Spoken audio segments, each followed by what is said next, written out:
ভাইরা আমার, রোজাকে আমরা সম্মান করতে পারি না, অথচ রোজাকে একজন ইহুদি সম্মান করে, সেও আল্লাহর কাছ থেকে পরিত্রাণ পেয়ে গেছে। কিতাবে আসছে, জানি না আপনাদের বিশ্বাস কতটা হয়, কাশফুল কুবুরের মোরাকাবা যারা করেন তারা এই জিনিসটা ভালো করে বুঝবেন।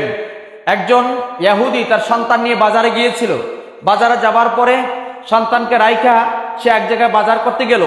বাজার করতে আইসা দেখে, বাজার নিয়ে আইসা দেখে যে তার সন্তান কি যেন খাচ্ছে। হঠাৎ করে ইহুদি তার সন্তানের গালের উপরে চপটাঘাত করছে। বলছে, তুমি এখানে বসে খাচ্ছ কেন? বলছে, খাচ্ছি আব্বু, তাতে কি অপরাধ হয়েছে?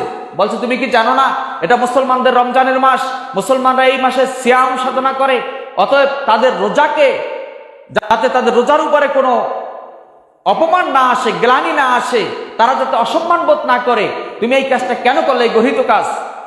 সন্তানকে থাপ্পড় দেবার কারণে আল্লাহ রাব্বুল আলামিন তার এই বিষয়টাকে এত পছন্দ করেছেন।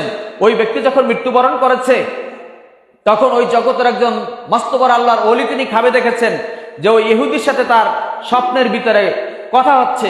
তখন বলছে, তুমি তো ইহুদি, কিন্তু তোমার মৃত্যু হওয়ার পরে তোমার এত সম্মান, তোমার ইজ্জত, এটা কি কারণে হলো? বলছে, হুজুর, আমি ঈমান নিয়ে আসতে পারি নাই, কিন্তু আল্লাহ রাব্বুল আলামিনের একটা বুনিয়াদকে আমি সম্মান করছি, সেই কারণে আল্লাহ তাআলা আমাকে এই সম্মান দিয়েছে। জোরে বলেন সুবহানাল্লাহ। বলছে, কি বুনিয়াদ? বলছে, মুসলমানদের রোজার মাসে আমার সন্তান একদিন বাজারে গিয়ে খাবার খাইছিল, জনসম্মুখে এই কাজটা সে করছিল, সেজন্য আমি তাকে থাপ্পড় দিয়েছিলাম যে জনসম্মুখে মুসলমানদের রোজা অপমান হয়, এই কাজ তুমি কেন করতেছো? আল্লাহ তাআলা সেই কাজটাকে আমার এত পছন্দ করেছেন, সেজন্য আজকে আমাকে এই সম্মান আল্লাহ রাব্বুল আলামিন কবরে দান করছেন। সুবহানাল্লাহি ওয়া বিহামদিহি।